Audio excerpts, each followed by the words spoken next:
नमस्कार साथियों, Kota online classes में स्वागत है। हमारा हिंदी साहित्य का इतिहास चल रहा था और हिंदी साहित्य के इतिहास में आज जो क्लास है वो क्लास संख्या 44 रहेगी। और आज हम लोग पढ़ने वाले हैं ढोला मारूरा दोहा। इससे पहले हम लोगों ने जो क्लास पढ़ी थी, और ये पद्य साहित्य आप लोगों का चल रहा है। आपको पता है कि लौकिक साहित्य में भी हम लोग क्या पढ़ रहे हैं, पद्य साहित्य को पढ़ रहे हैं। ठीक है, बहुत सारी चीजें हमने अमीर खुसरो को पूरा कंप्लीट देखा, पूरा कंप्लीट एक एक चीज लिखी अमीर खुसरो की। आज शुरू करेंगे ढोला मारूरा दोहा। ढोला मारूरा दोहा जो है साथियों, इसके जो मूल रचनाकार हैं, वो सबको पता है कि इसके मूल रचनाकार कौन है। कवि कल्लोल इसके मूल रचनाकार है। क्या नाम है? कवि कल्लोल। ये आपको अच्छे से याद रखना है, डायरेक्ट भी ये पूछ लिया जाता है। इसके बाद में याद आपको क्या रखना है कि इस रचना का जो रचना काल है वो क्या रहा है। तो इस रचना का जो रचना काल रहा है वो 1473 ईस्वी रहा है। 1473 ईस्वी। देखो, ये तो नहीं पूछा जाता, लेकिन ये डायरेक्ट पूछ लिया जाता है इसके अंदर।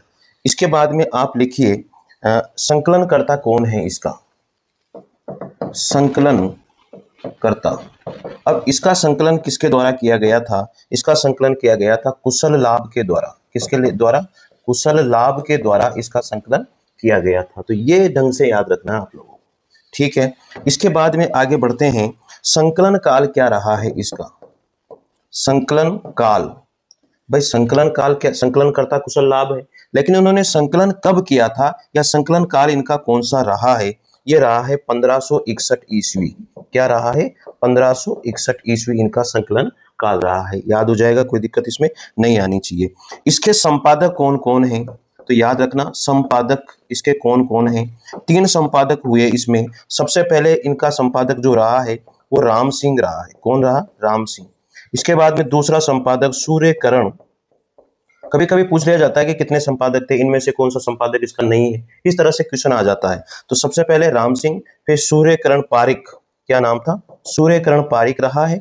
और तीसरा जो है नरोत्तम स्वामी। क्या नाम था? नरोत्तम स्वामी। ये आपको ध्यान रखने हैं साथियों, याद हो जाएगा। पूरा डिटेल में पढ़ा रहा हूँ, यहाँ कोई ऊपरी काम नहीं है, और यहाँ वही पढ़ेगा जिसको पूरा डिटेल में पढ़ना है। ये बात आपको अच्छे से पता है, नहीं तो वो पढ़ेगा ही नहीं इस चैनल पर, ये गारंटी है मेरी। चलिए आगे बढ़ते हैं अब इसमें। इसी क्रम में यहां पर सबसे इंपॉर्टेंट जो बात है वो लिख लीजिए। इन तीनों ने संपादन कर, इन तीनों ने संपादन कर इस रचना की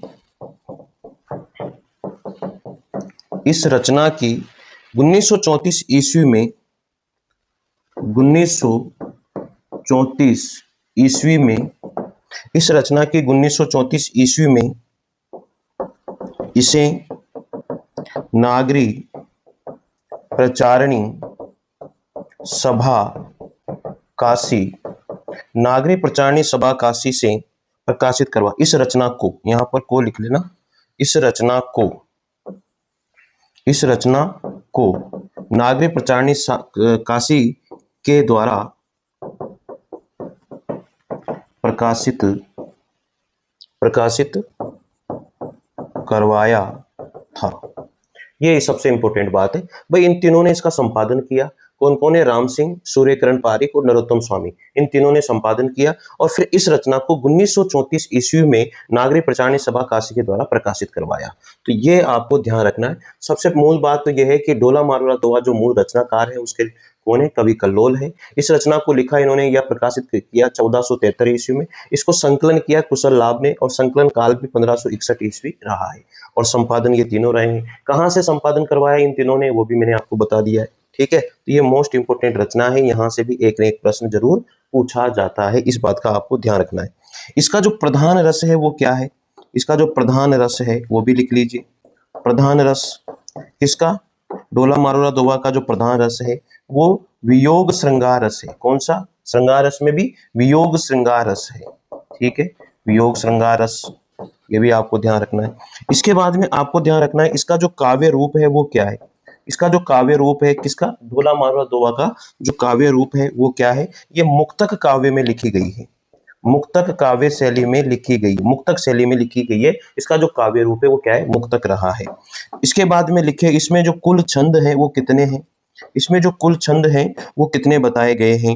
788 इसमें छंद हैं, और इसमें सबसे ज्यादा दोहा छंद, या जिसे हम लोग क्या बोलते हैं, दोहा छंद भी कह देते हैं भैया, याद हो जाएगा ना, इसे हम लोग क्या कह देते हैं, दोहा छंद भी कह देते हैं। दोहा छंद भी, दोहा या दोहा एक ही बात है। तो इसमें कुल छंद कितने हैं? 788 दोहा छंद है। छंद तो है लेकिन कितने हैं? 788 है, और वो सबसे ज्यादा दोहा छंद इसमें रहा है। यहां तक कि कोई दिक्कत आपको नहीं होनी चाहिए। इसकी भाषा कौन सी है? तो इसकी भाषा कौन सी है? इसकी भाषा राजस्थानी है। कौन सी भाषा है? राजस्थानी, मतलब मारवाड़ी भाषा में लिखा गया है। इसकी भाषा कौन सी है? राजस्थानी भाषा है। तो जितनी भी चीजें इंपॉर्टेंट चीजें हैं साथियों, वो सारी चीजें मैं लिखा रहा हूं, एक भी इससे बाहर नहीं जाएगी, ये मेरा दावा है। इसके जो नायक हैं वो भी आप लिख लीजिए। इसके नायक कौन है? देखो, इसके जो नायक हैं, लिखो, इसके जो नायक हैं वो है ढोला। क्या नाम है उनका? ढोला नाम है। और ये कहाँ के थे? सालह कुमार, इसको सालह कुमार भी कहा जाता है, सालह कुमार भी इनको कहा जाता है। ठीक है, ये भी आपकी बात हो जाएगी। आगे बढ़ते हैं। और ये कौन थे, क्या थे, यहां पर ही लिख लीजिए। नरवर देश का राजकुमार कछवा वंश के शासक नल का पुत्र था। यह नरवर देश का राजकुमार और कछावा शासक यानी कछवाहा शासक वंश के शासक नल का पुत्र था। जो ढोला मारवा दोवा है उसका जो नायक है वो ढोला है, जिसको हम लोग साला कुमार भी कहते हैं। और ये नरवर देश के जो राजकुमार थे, कछवास वंश के शासक नल, उनका पुत्र था ये। ठीक है, यहाँ तक आपको कोई विवाह के समय इनकी जो अवस्था रही है, ये भी बहुत बार पूछा जाता है ये क्वेश्चन भी, कि विवाह के समय इनकी अवस्था क्या रही थी। ये लिख लीजिए, विवाह के समय इनकी अवस्था, विवाह के समय इनकी जो अवस्था है वो क्या रही है? इनकी अवस्था 3 वर्ष की रही है। कितने साल की रही है विवाह के समय इनकी अवस्था? 3 साल की इनकी विवाह की अवस्था रही है साथियों। चलिए आगे बढ़ जाते हैं। अब इसकी, ये तो नायक की बात हो गई। अब इसके बाद में नायिका की बात भी हम लोग करेंगे नहीं करेंगे? अब नायिका देख लेते हैं। तो इसकी नायिका सबको पता है, मारवणी या मारू जिसे हम कहते हैं, मारवणी, मारणवणी, मारवणी भी कह देते हैं या मारणवणी भी कह देते हैं इसको। ठीक है, याद रखना, इसको मारू भी कहते हैं। क्या कहते हैं इसको? मारणवणी या फिर मारू भी इसको कहा जाता है। इस बात का आपको दे, और इसको मालवणी भी कहा जाता है। इसकी जो सनायिका थी ना, उसका नाम था मारवणी, मालवणी, और इसको बोल देते हैं मारवणी। अब ये अणा को हम लोग नहीं लिखते, लेकिन ये मारणवणी है, ये सही नाम इसका। और इसको मारू भी कह देते हैं, इसको फिर यहाँ पर मारवणी भी कह देते हैं। इस तरह से भी कहा जा सकता है। ठीक है ना, तो याद रखना इस बात को। इसमें लिखो ये कहाँ की क्या थी, ये सारी जानकारी भी हम यहाँ पर लिख लेते हैं। पूगल देश की राजकुमारी, पूगल देश की राजकुमारी, विवाह के समय अवस्था, ये कहाँ क्या थी? पूगल देश की राजकुमारी थी। और विवाह के समय इनकी क्या अवस्था रही है वो भी आप लिखिए। विवाह के समय अवस्था, विवाह के समय इनकी क्या अवस्था रही, ये बहुत इंपॉर्टेंट है और ये बहुत बार पूछा जाने वाला क्वेश्चन है कि विवाह के समय इनकी क्या अवस्था थी। ये विवाह के समय 1.5 वर्ष की थी। तो राजकुमार जो ढोला था, सालाह कुमार जिसको हम कहते हैं, वो 3 वर्ष के थे। और विवाह के समय जो मारवणी है या मारणवणी है, जिसको मारू भी कहते हैं, इसकी जो अवस्था थी विवाह के समय वो 1.5 वर्ष की थी। और ये पुगल देश की राजकुमारी मानी जाती है साथियों। तो ये बिल्कुल यहाँ से क्वेश्चन बनता है, 100% क्वेश्चन बनेगा, इस बात का आपको ध्यान रखना है। अब इसकी सहनायिका कौन रही है? तो इसकी सहनायिका भी याद रख लीजिएगा, यहां से भी क्वेश्चन आ जाता है। इसकी जो सहनायिका है वो कौन है? इसकी सहनायिका है मालवणी। इसकी सहनायिका कौन थी? मालवणी थी। और ये मालवा की राजकुमारी थी, याद रखना, मालवा की राजकुमारी रही थी। सहनायिका मालवणी है और ये मालवा की क्या रही है? राजकुमारी रही थी। ये बात आपको ध्यान रखना है। ठीक है, इसकी शैली कौन सी है? लिख लीजिए, इसको किस शैली में लिखा गया है या इसकी शैली कौन सी रही है वो भी आपको पता होना चाहिए। इसको डिंगर शैली में लिखा गया है। किसमें लिखा गया है? डिंगर शैली में लिखा गया। इसको सही लिख लीजिए, डिंगर शैली इसकी रही है। ठीक है, जितनी भी लाइन लिखा रहा हूं ना, हर लाइन एक क्वेश्चन है, ये मान लेना आप इस चीज का, क्योंकि ये बहुत इंपॉर्टेंट चीजें लिखा रहा हूं मैं, आलतू फालतू चीजें नहीं लिखाता हूं, इस बात को आप खुद जानते हैं। अब इसकी महत्वपूर्ण पंक्तियां भी हमें लिखनी है, तो महत्वपूर्ण जो पंक्तियां हैं वो कौन कौन सी है? महत्वपूर्ण पंक्तियां, ये पंक्तियां देकर पूछ लिया जाता है कि ये किस रचना की पंक्तियां हैं या कहां से ली गई है, इस तरह से क्वेश्चन आ जाता है। तो महत्वपूर्ण पंक्तियों में हम सबसे पहले लिखेंगे, लिखो लिखो जिण रूति, जिण रूति बग पावस, जिण रूति बग पावस लिए ही, और आगे इन्होंने कहा धरणी अण मेल ही पाई, धरणी अण मेल ही पाई, मेल ही पाई। ठीक है, और इसके बाद में फिर इन्होंने लिखा आगे तिण रूति साहिब, साहिब वल्लाह, वल्लाह कोई दिसावर जाय, कोई दिसावर जाय। तो इस तरह से ये पंक्तियां इन्होंने लिखी है, याद कर लेना भाई इनको, है ना। तो जिण रूति बग पावस लिहेई, धरणी अण मेल ही पाई, तिण रूति साहिब वल्लाह कोई दिसावर जाय। मतलब किसी भी दिशा में जाए, इनमें कोई फर्क नहीं पड़ता है, इस तरह से ये बात इन्होंने कही है। ठीक है, आगे दूसरी और पंक्तियां लिखिए।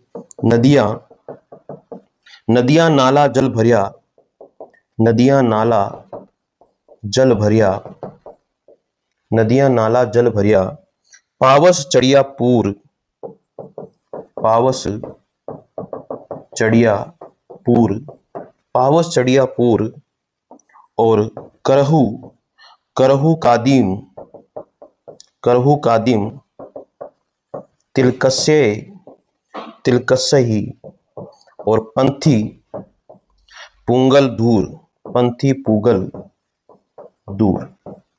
ये अगली पंक्तियां हैं। इन पंक्तियों को पढ़ करके छोड़ देना एक बार, आपको लग जाएगा हाँ यार ये पंक्तियों की, देखो बहुत सी बार पंक्तियां दे दी जाती है और पूछ लिया जाता है किस रचना से ली गई। तो ये इंपॉर्टेंट जो है अधिकतर यही पूछी जाती है, तो वो जो पूछी जाती है वही मैं लिखा रहा हूं आपको, आलतू फालतू नहीं। नदियां नाला जल भरिया, पावस चढ़िया पूर, करहु कादिम तिलक सही, पंथी पुगल दूर। यानी कि उन्होंने कहा है कि नदियां नाला सब भरे हुए हैं, और पावस चढ़िया पूर यानी कि जो वर्षा ऋतु है बहुत अपनी तेज गति पर है, और करहु कादिम तिलस ही पंथी पुगल दूर, उन्हें कहा कि मैं कैसे मिलूंगा, ये तो बहुत दूर है। ठीक है, तो इस तरह की बातें इसमें, यानी कि करहु, करहु का मतलब होता है ऊंट। ठीक है, फिसल जाएगा, बहुत सारी बातें लिखी है उसने। ठीक है ना, और तिलकस्य का, तिलकस्य का मतलब होता है फिसल जाना। ठीक है, और कादिम का मतलब होता है कीचड़। ठीक है, और भी पंक्तियां देखो, तीसरे नंबर पर लिख लेते हैं। तीसरे नंबर पर लिखो कागल नहीं क मसी नहीं। अब ये वो लिख रही है मारवाणी, कागल नहीं क मसी नहीं, मसी नहीं, लिखता आलस थाय, लिखता आलस थाय। थाय का मतलब होता है आप, थाई का मतलब क्या होगा, यहां पर आप होगा। ठीक है, इसके बाद में लिखो कह उण, उण मतलब उस, कह मतलब या, उण देश संदेशड़े मोलही बढ़ी बिकाई, बिकाई।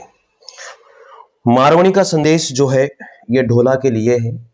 कागल, कागल नदी, कागल नहीं, नहीं क मसी नहीं, यानी कागज नहीं है या मसी नहीं है, लिखता आलस थाय, हैं तुम्हें इतना आलस क्यों आ रहा है। क उण देश संदेश अड़े मोल ही बढ़ी बिकाई। देखो कितनी बढ़िया बात कही है, और ये कही है किसने, मारवाणी के द्वारा, मारवाणी के द्वारा कही गई है। किसको, ढोला को, एक संदेश लिखा है और ये बात उन्होंने कही है साथियों। ठीक है, और लिखिए, इससे कुछ पंक्तियां जो है ना पूछी जाती है भाई, इसलिए लिखा रहा हूं सारी पंक्तियां। चौथे नंबर पे लिखो राता ज सुनी निसह, राती ज सुनी निसह भरी, निसह भरी, सूणी महाजन लोई, सूणी महाजन लोई, ठीक है। और हाथा वही, छाला पड़िया, छाला पड़िया, चीर निचोई, चीर निचोई निचोई, यानी कि वस्त्रों को निचो निचो करके जो है अब तो छाले पड़ गए हैं। और राती जस सुनी निसह भरी, वो कह रही है कि रातें भी अब सुनी लगने लगी है। सुनी महाजन डे, यानी कि अब सब चीजें जो है बेकार लगने लगी है। हाथ भी छाला पड़िया, चीर निचोने के इतने आंसू आ गए कि अब तो वस्त्र भी गीले हो रहे हैं और उनको निचोने पे भी छाले पड़ गए, ऐसी बात यहाँ पर मारवणी कह रही है। 5वें नंबर पर लिखिए, ढोला मारू रा दोहा, ढोला मारू रा दोहा के संबंध में बीकानेर के आसपास निम्नलिखित पंक्तियां प्रचलित हैं। के संबंध में बीकानेर के आसपास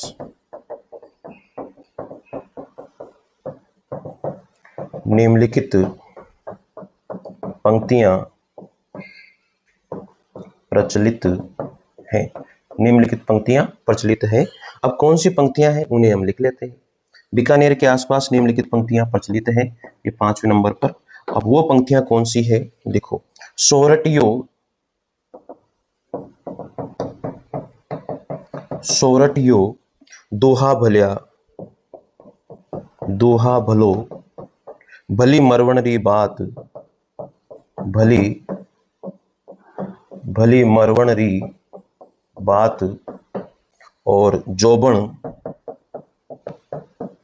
जोबन छाई धन, जोबन छाई धन भली, तारा छाई रात।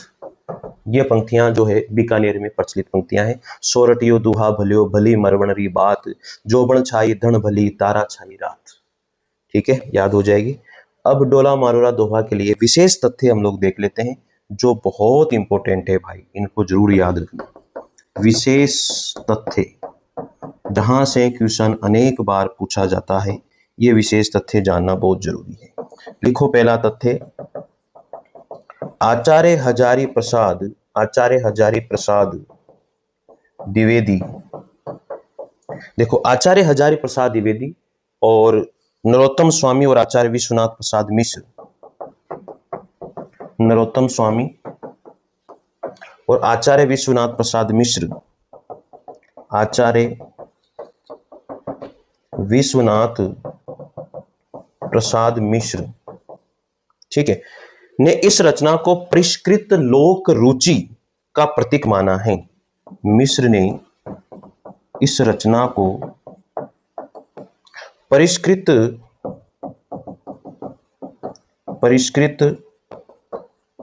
लोक रुचि का प्रतीक माना है, प्रतीक माना है। तो यह भी आपको ध्यान रखना है कि किन किन लोगों ने जो है इस रचना को एक शुद्ध लोक प्रचलित या लोक रुचि वाली रचना मानी है, और वो है आचार्य हजारी प्रसाद द्विवेदी, नरोत्तम स्वामी, आचार्य विश्वनाथ प्रसाद मिश्र। ये तीनों आपको इसमें ध्यान रखने। अगली इंपॉर्टेंट बात है कि आचार्य रामचंद्र शुक्ल ने इसके, आचार्य रामचंद्र शुक्ल ने इसके मालवणी मनुहार प्रसंग, इसके मालवणी मनुहार प्रसंग, मालवणी मनुहार प्रसंग की समानता पद्मावत के नागमती वियोग खंड से बताइए, नागमती वियोग खंड से बताई है। ये भी बहुत इंपॉर्टेंट बात है कि आचार्य रामचंद्र शुक्ल ने इसके जो मालवणी मनोहार प्रसंग है, ढोला मारवा दोवा का जो मालवणी का मनोहार प्रसंग है मनाने वाला, उसकी जो समानता है वो पद्मावत के नागमती वियोग खंड से करिए। पद्मावत का जो नागमती वियोग खंड है उसकी समानता उससे करिए। तो बहुत इंपॉर्टेंट है भाई, ये चीज आचार्य रामचंद्र शुक्ल के द्वारा की गई है।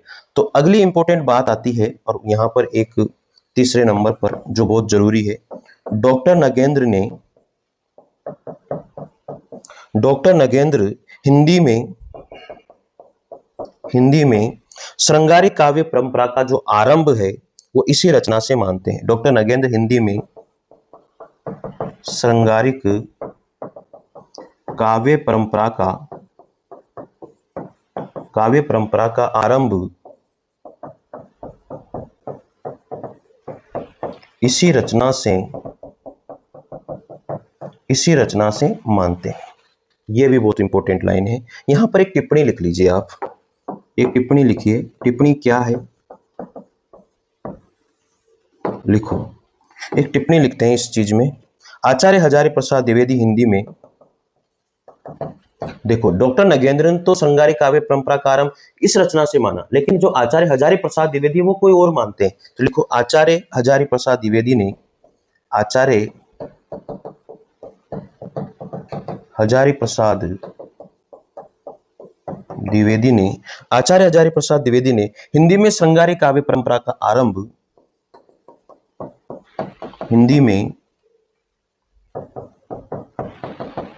श्रृंगारिक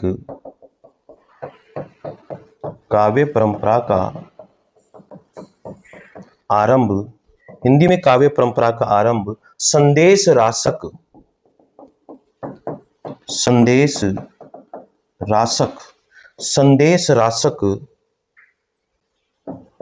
से मानते हैं। संदेश रासक से मानते हैं। तो याद रखना, आचार्य हजारी प्रसाद द्विवेदी, देखो डॉक्टर नगेंद्र तो जो है श्रृंगारिक काव्य परंपरा का आरंभ ढोला मारवा दोहा से मानते हैं, लेकिन यहां पर एक इंपॉर्टेंट बात मैंने आपको बताया कि हजारी प्रसाद द्विवेदी जो है वो संदेश रासक से मानते हैं। तो ये चीज आपको इसमें पता रखनी चाहिए और लिख लेना इन चीजों को, क्योंकि फिर वापस पे वही बातें हो जाती है, वही चीजें आप शॉर्ट में लिख लेते हो और फिर क्वेश्चन आ जाता है वो छूट जाता है। तो ये जो बहुत इंपॉर्टेंट बातें हैं जो मैं आप लोगों को लिखा रहा हूं। अब कथन, हम यहाँ पर कथन भी लिख लेते हैं भाई साहब। कथन भी बहुत सारे हैं, ठीक है, लेकिन इंपॉर्टेंट ही लिखेंगे हम लोग। कथन में जो इंपॉर्टेंट है वही लिखने वाले हैं। लिखो कथन, हजारी प्रसाद द्विवेदी का कथन है, लिख रहे हैं। सबसे पहले कथन में सबसे पहले लिखो, ढोला मारवा दोहा का सबसे पुराना रूप, ढोला मारूरा दोहा का सबसे पुराना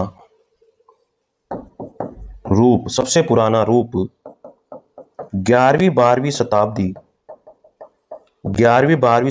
का रहा होगा। 11वीं-12वीं शताब्दी का रहा होगा। मतलब ये आचार्य हजारी प्रसाद द्विवेदी कहते हैं कि ढोला मारूरा दोहा का सबसे पुराना जो रूप है वो 11वीं-12वीं शताब्दी का रहा होगा। ये कथन है इनका, ठीक है ना। परवर्ती हिंदी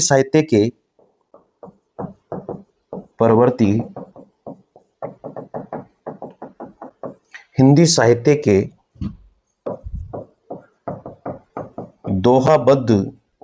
दोहाबद्ध काव्यों को समझने की दृष्टि से इस पुस्तक का पर्याप्त महत्व है। काव्यों को समझने की दृष्टि से इस पुस्तक का पर्याप्त महत्व है।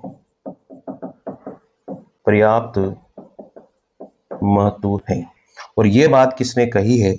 ये बात कही है आचार्य हजारी प्रसाद द्विवेदी ने। किसने कही? आचार्य हजारी प्रसाद द्विवेदी। ये इनका कथन है भाई, किसके लिए? ढोला मारवा दोहा के लिए। क्या बोला कि ढोला मारवा दोहा का सबसे पुराना जो रूप है वो 11वीं-12वीं शताब्दी में रहा होगा। परवर्ती हिंदी साहित्य के दोहाबद्ध काव्यों को समझने की दृष्टि से इस पुस्तक का महत्व बहुत ही पर्याप्त है। अगर आपको परवर्ती हिंदी साहित्य को समझना है तो ये पुस्तक आपके लिए बहुत महत्व रखती है, ऐसा आचार्य हजारी प्रसाद द्विवेदी अपनी बात अपने कथन में कहते हैं। ठीक है, आगे देखिए। अब दूसरी रचना यहाँ पर, ये ढोला मारवा दोहा हमने कंप्लीट किया और दूसरी रचना यहाँ पर आती है आप लोगों के लिए वसंत विलास, यानी कि दूसरी क्या तीसरी रचना हो गई ना। सबसे पहले तो अमीर खुसरो देखा हमने, पर ठीक है रचना के मामले में तो दूसरी रचना ही है ये। लिखो दूसरी रचना, और दूसरी रचना है वसंत विलास। क्या नाम है? वसंत विलास। डालिए वसंत विलास। इसके जो रचनाकार हैं वो लिखिए। इसके जो रचनाकार है कौन है? इसके रचनाकार अज्ञात है भाई साहब, हमें पता ही नहीं है इसके रचनाकार कौन है। इसका रचनाकार के बाद में इसका समय क्या है, इसका जो रचना काल है, इसका समय भी बता दीजिए। जब आपको पता ही, जब लिखने वाला पता ही नहीं है तो समय भी हमें क्या पता रहेगा? रहेगा क्या? नहीं रहेगा ना भाई। चलिए आगे बढ़ जाते हैं अब इसी क्रम में। और देखो छंदों की संख्या इसमें कितनी मानी गई है? छंदों की संख्या, छंदों की जो संख्या है इसमें 84 मानी गई है। कितनी मानी गई है? 84 मानी गई है। इसको भी पूछ लिया जाता है वसंत विलास, लेकिन ये तो पूछेगा ही नहीं क्योंकि ये तो है ही नहीं। ये जरूर पूछा जाएगा छंदों की संख्या कितनी है। इसका जो काव्य रूप है वो क्या है? इसका जो काव्य रूप है वो इसका भी क्या है? मुक्तक काव्य रूप है। मुक्तक काव्य रूप, इसका भी मुक्तक काव्य रूप ही है। इसमें जो प्रधान रस है वो क्या है? इसका जो प्रधान रस है वियोग श्रृंगार है। क्या है? वियोग श्रृंगार। तो वसंत विलास का भी वियोग श्रृंगार ही है। ढोला मारूला का भी वियोग है, क्योंकि अरे मारवाणी और ढोला के बीच में तो गजब भी वियोग रहा यार, तो वियोग श्रृंगार तो रहेगा ही रहेगा ना। लिखो अब यहाँ पर एक लाइन लिख लेते हैं। डॉक्टर माता प्रसाद, डॉक्टर माता प्रसाद गुप्त, डॉक्टर माता प्रसाद गुप्त इसे 13वीं शताब्दी की रचना मानते हैं। वसंत विलास को इसे 13वीं शताब्दी की रचना मानते हैं। 13वीं शताब्दी की रचना मानते हैं इसे। कौन? डॉक्टर माता प्रसाद गुप्त। किसको मानते हैं? वसंत विलास को। ठीक है, अगली लाइन लिखिए। इस रचना में वसंत ऋतु के, इस रचना में वसंत ऋतु के मादक प्रभाव का चित्रण किया गया है। वसंत ऋतु के मादक प्रभाव का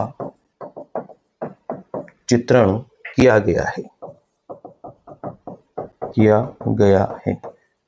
मतलब इस रचना में वसंत ऋतु के कौन से प्रभाव का चित्रण किया गया है? एक प्रभाव जो है बहुत सटीक वर्षा ऋतु का चित्रण इसमें हुआ है। आगे अगली लाइन में लिखिए। इस रचना के प्रथम संपादक, इस रचना के प्रथम संपादक केशवलाल हर्षद राय ध्रुव थे। केशवलाल, केशवलाल हर्षद राय, हर्षद राय ध्रुव, हर्षद राय ध्रुव थे। तो इस रचना के जो प्रथम संपादक हैं वो केशवलाल हर्षद राय ध्रुव माने जाते हैं। किसके? वसंत विलास रचना के। आगे लिखते हैं, अगली लाइन लिखिए इसमें। इस रचना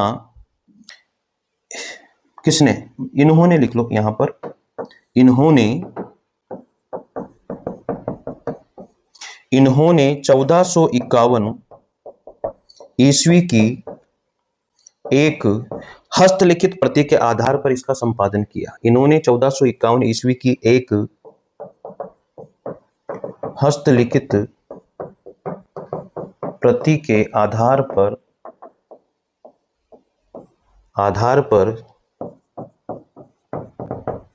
इसका संपादन किया। किसने? केशवलाल हर्षद राय के द्वारा, हर्षद राय ध्रुव के द्वारा 1451 में जो है एक हस्तलिखित प्रति मिली और अज्ञात वैसे, पर इसका संपादन इन्होंने किया था साथियों। चर्चित पंक्तियां लिख लीजिए। इसकी चर्चित पंक्तियां क्या रही हैं? चर्चित पंक्तियां, चर्चित पंक्तियां डाल लीजिए।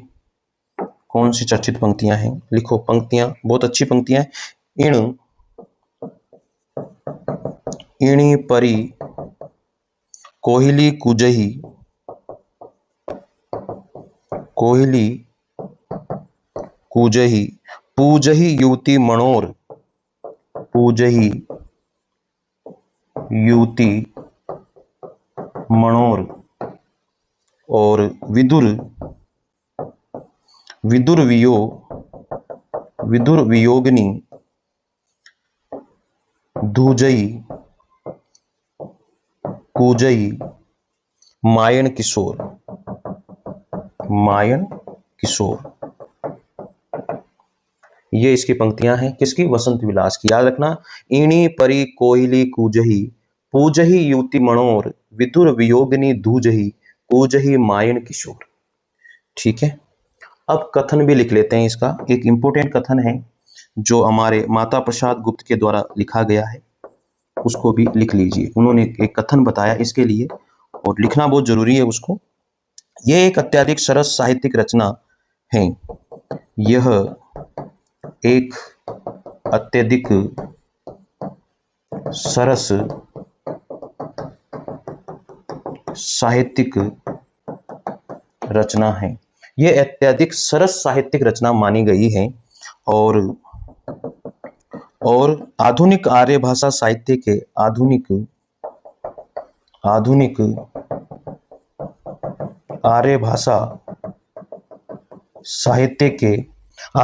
भाषा साहित्य के आदिकाल के इतिहास में बेजोड़ है। साहित्य के आदिकाल के इतिहास में बेजोड़ हैं। और यह कहा किसने, माता प्रसाद गुप्त के द्वारा कहा गया है। माता प्रसाद गुप्त ने यह बात कही है। ठीक है, याद रह जाना। यह एक अत्यधिक सरस साहित्यिक रचना है, वसंत विलास के लिए कहा है, और आधुनिक आर्य भाषा साहित्य के आदिकाल के इतिहास में के बेजोड़ है। ये कहने वाले कौन है, माता प्रसाद गुप्त है। दूसरा कथन इसका लिख लीजिए, यह पहला कथन। दूसरा कथन क्या है, इस काव्य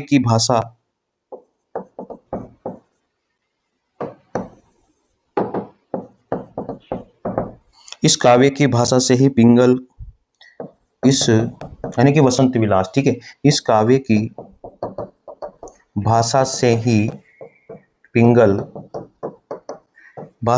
पिंगल सरस ब्रज भाषा का रूप लेती प्रतीत होती है। पिंगल सरस ब्रज भाषा का रूप लेती हुई प्रतीत होती है। और ये कहने वाले कौन हैं, ये कहने वाले हैं डॉक्टर नगेंद्र। किसने कहा, डॉक्टर नगेंद्र ने ये बात कही है भाई। तो ये थी आज की क्लास, जिसमें हमने ढोला मारुला दोवा को पढ़ा और वसंत विलास को पढ़ा। अब हम लोग जो है किसकी रचना रही, सारी अमीर खुसरो की। तो अमीर खुसरो को हमने कंप्लीट कर लिया है। ढोला मारुला दोहा जो है अमीर खुसरो को कंप्लीट किया, उसके बाद में हमने ढोला मारुला दोहा को कंप्लीट किया, कवि कल्लोल का, उसके बाद में हमने वसंत विलास को कंप्लीट किया। अगली क्लास में जो 45 नंबर की जो क्लास होगी उसमें हम लोग कंप्लीट करेंगे विद्यापति जी को। तो Vidyapati very important writer, very important ग्रंथकार जो रहे हैं, और विद्यापति से भी एक न एक प्रश्न जरूर आता है उनकी रचनाओं से। तो ये आप लिखिए ढंग से और नोट्स बनाइए और बार बार इन्हें पढ़िए, ताकि बार बार पढ़ोगे तो ये चीजें आपको माइंड में सेट हो जाएगी, और माइंड में सेट हो जाएगी तो फिर आप भूलोगे नहीं। ये दावा है मेरा। ठीक है साथियों, तो मिलते हैं अगली क्लास में, किसके साथ, विद्यापति के साथ, जो 45 नंबर की क्लास हो। जय हिंद, जय भारत।